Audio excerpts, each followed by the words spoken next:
Honest and strong men like Tommy Robinson are silenced, are thrown in jail to be murdered by inmates.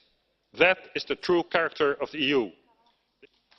President, the future of Europe will be bright after the collapse of the EU. And we are now witnessing the death struggle of this failed project. We see it in the elimination of the freedom of speech, in the demonization of political opponents, in the acceleration with regard to an EU army. We see it in the acceptance of state violence against the people of Catalonia, in the opposition against democratic governments of Poland and Hungary, in the sabotage of Brexit. We see it in the creation of an enemy image of Russia and of the United States of America, a long-standing ally. It are all rearguard actions of a union which already failed. Turning the EU into a Soviet-style empire will not avert its inevitable end, and it's already showing widening cracks. It's a union that consists of irresponsible liberals in the West and of realists in the East, of dictating money suppliers in the North and suppressed receivers in the South. It's a union of happy migrants that profit from our welfare state and miserable citizens who are just good enough to pay the bill but are silenced about their grievances. This union creates more problems than it solves. And we have seen a debt crisis, a migrant crisis, and now a crisis in political freedoms. What started as a project to progress peace through trade has deranged into a suppressive totalitarian instrument of a globalist elite.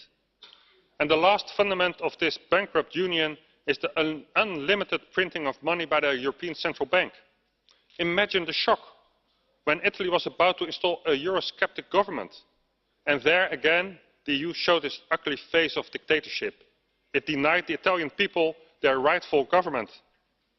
This union that has sold his soul to investors in the Middle East cannot last and should not last.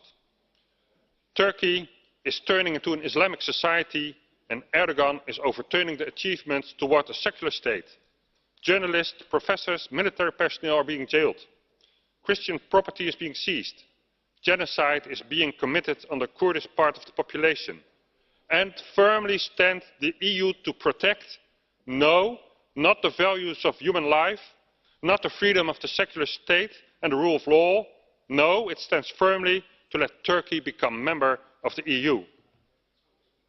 In the UK, Muslim grooming gangs have abused hundreds of children. They were abused, raped, some even killed. And although the authorities knew about it, they were reluctant to act. And when it finally blew out in the open, they tried to cover it up. In Germany, Sweden, the Netherlands, hundreds of young girls are victims of grooming gangs. And where is the protection of our children? Where is the outrage in the EU? It's not there. The EU does not and will not protect our children. Instead, it sacrifices them. The EU elite welcomed these child rapists and still do. Honest and strong men like Tommy Robinson are silenced, are thrown in jail to be murdered by inmates. That is the true character of the EU. The EU has no right to a future. The EU has no future. The future of Europe is to the nation states and its people.